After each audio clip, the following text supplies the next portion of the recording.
Welcome back to Geography Year 7. Today you will be continuing with your Niagara Falls research project. To be fantastic in this project, you will need to be inquisitive or curious, persistent and disciplined.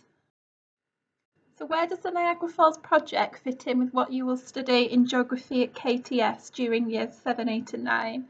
It fits in with three key concepts: places, geophysical processes and cultures and societies. You began your research before half term, and today you will have a final lesson to complete your research before you begin to write up your project next lesson. Just as a reminder of what the project is, you are working for National Geographic magazine and you have been asked to write a report about Niagara Falls. Some of you might have already followed the link at the top of this page here to have a look at what the magazine is like, or some of you might have seen the magazine or read a version of the magazine. So today's your final research lesson. I would like you to complete your table. It's also added on to Satchel 1 again, but you've made a start on this before half term, so complete your table, or you might have set the information out as a mind map. You might have drawn the table into your book, printed the table off, or drawn a mind map into your book.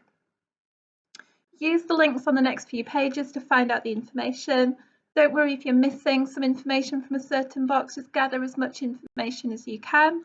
You do not have to complete the boxes in order. If you are stuck on a box, miss it out and move on to the next one. If you are really stuck, I would like you to download this sheet from Satchel 1. It's called Table of Things to Focus On, and I'd like you to focus on the information in blue. There's some tips in yellow next to each box to either direct you to the information, or there's a link that you can follow to find out the answer to that particular question.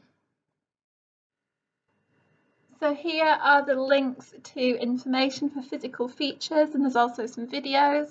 If you have any books at home with information that might be useful, please do use them. Unfortunately, we can't use the library this year. Normally we would have 1 or 2 lessons in the library to collect information. And there's also some information for human features. This document is on Satchel 1, so you can open up this document and then follow the links in there. You can also use other websites as well. And you can use books if you've got any books at home with information about human features of the waterfalls, please do use them. Remember to continue to gather together photographs or pictures of Niagara Falls and maps of the area. These can be used in your write-up.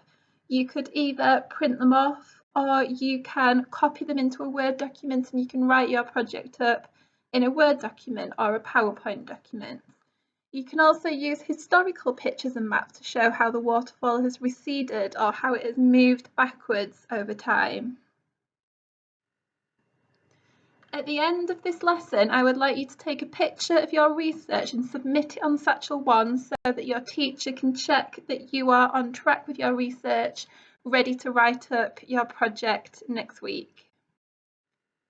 As an extension task, if you've finished all your research and you feel like you've gathered together plenty pictures and maps and diagrams, etc., have a look through the document on Satchel 1 entitled Niagara Falls Research Project, and I want you to think about what you are going to write in each section of your report. So just have a read through the page and you can start to do some preparation to begin to write up the project next week.